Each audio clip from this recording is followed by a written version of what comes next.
Thanks again for tuning into Moonshine Gaming. Today we're going to be discussing the top 5 rarest and most expensive Xbox 360 games.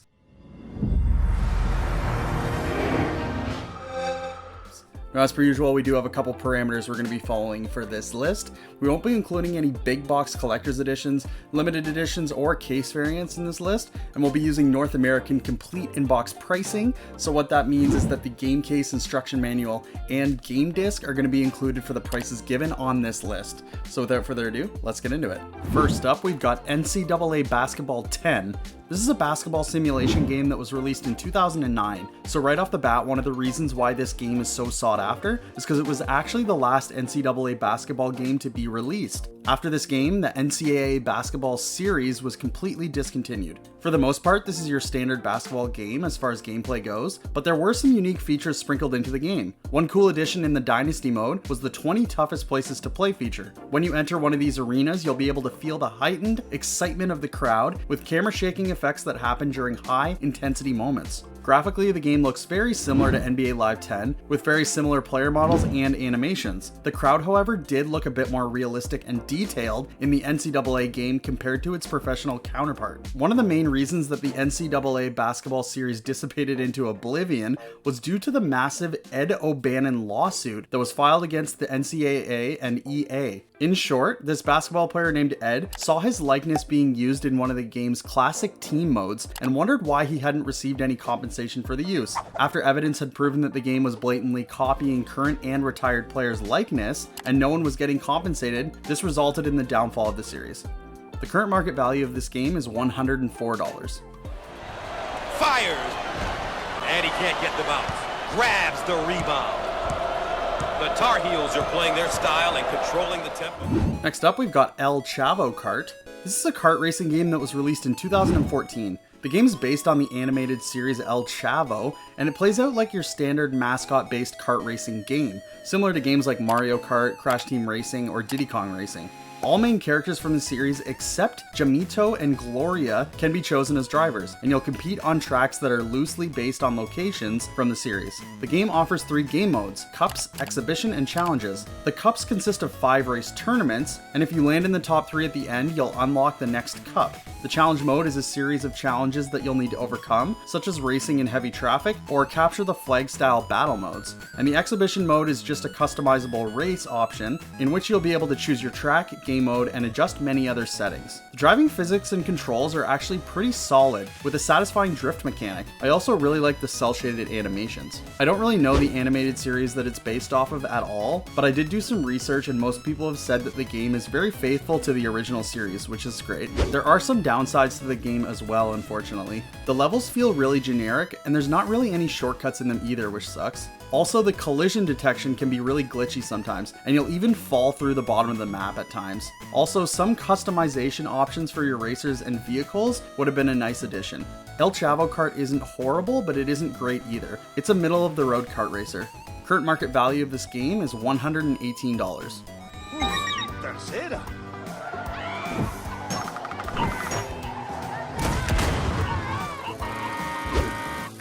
Now a quick word from the sponsor of this video, Mother Nature, because there's currently 3 feet of snow outside my place at the moment, and I'm probably not going to be able to leave my house for the next 3 days. So if you're stuck inside too like me and you enjoy video game content, we put out video game related content every single Thursday, and you can consider subscribing to Moonshine Gaming to stay up to date with future videos. Back to the list. Next up, we've got Spiderman, Web of Shadows. This is a third-person action adventure game that was released in 2008. The game starts with explaining that the forces of S.H.I.E.L.D. have occupied New York and are fighting a losing battle against a massive symbiote invasion. You, as Spider-Man, lend your hand to help rid the baddies in New York, and amid the chaos, you're also desperate to find Mary Jane. In the game, you control Spider-Man in an open-world environment, and you can web sling, web zip, crawl walls, and use your spider sense to identify and lock onto enemies. The combat has been significantly improved compared to the previous games, with players now able to fight enemies not only on the ground, but also on walls and in the air. The game introduces a web strike mechanic, which allows Spider-Man to attach a web to the nearest enemy and pull himself towards them to deal damage. One nice thing about this game is that it's freed from the confines of a movie license, meaning they were able to create their own story from scratch. They put together an engaging original plotline with varied missions and consistently thrilling action. The main campaign will take you about 12 hours with branching paths,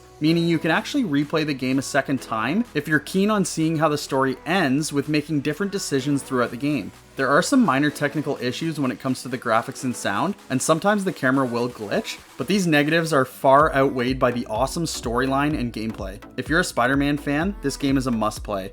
The current market value of this game is $124.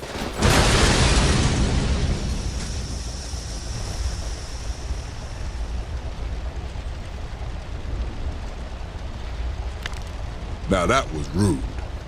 Next up, we've got 50 Cent, Blood on the Sand. This is a third-person shooter that was released in 2009. The game is technically a sequel to the game 50 Cent Bulletproof, and it centers around a fictional 50 Cent and G-Unit concert set in an unspecified location in the Middle East. After the group's payment, which is a diamond-encrusted skull, gets stolen, you and your crew have to fight to retrieve it back from the paramilitary group who stole it. Blood on the Sand includes on-foot combat, as well as vehicle missions, which include a driver and turret gunner Hummer, road chase, and a helicopter-borne minigun shootout. There's even a crazy boss battle against helicopters. Even though this game was an improvement over Bulletproof, it was actually a commercial failure, which led to the closure of the development team Swordfish Studios in 2010. The drop-in, drop-out cooperative mode was an awesome addition to Blood on the Sand at the time of release. When PS3 Online was buzzing, it was simple to invite others to your game, and just as simple to kick them out if they became annoying. However, these days, I'm sure there's not too many people playing 50 Cent online. You'll get a solid 10 or more hours out of the campaign, in addition to whatever high score runs you want to go for. The overly vulgar dialogue can be hilarious, and the soundtrack is amazing, which include a ton of licensed 50 Cent and G-Unit songs. The run and gun gameplay isn't very innovative, but the scoring system keeps you interested enough. This isn't the best action game on the PS3, but you'll definitely have a good time playing it. The current market value of this game is $140.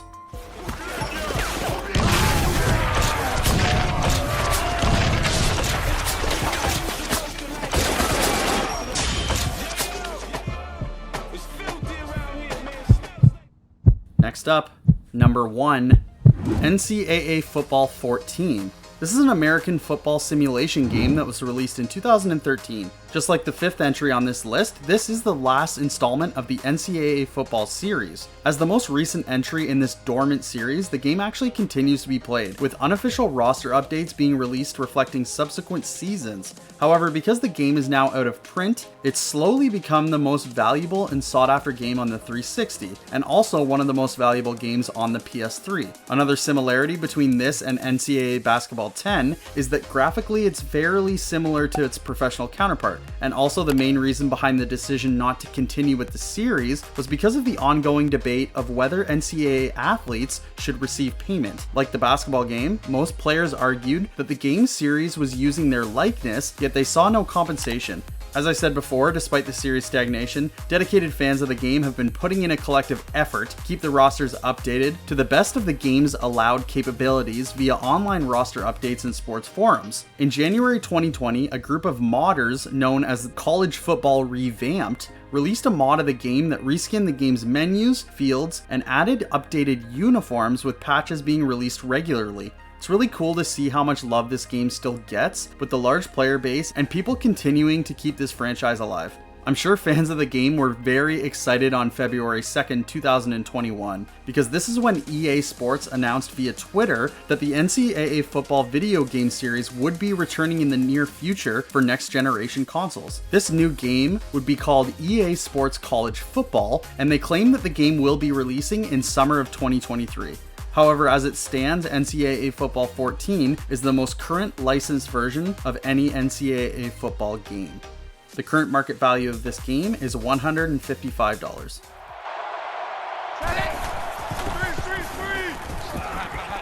Here's a screen pass, gets it to the back. Touchdown, Spartans!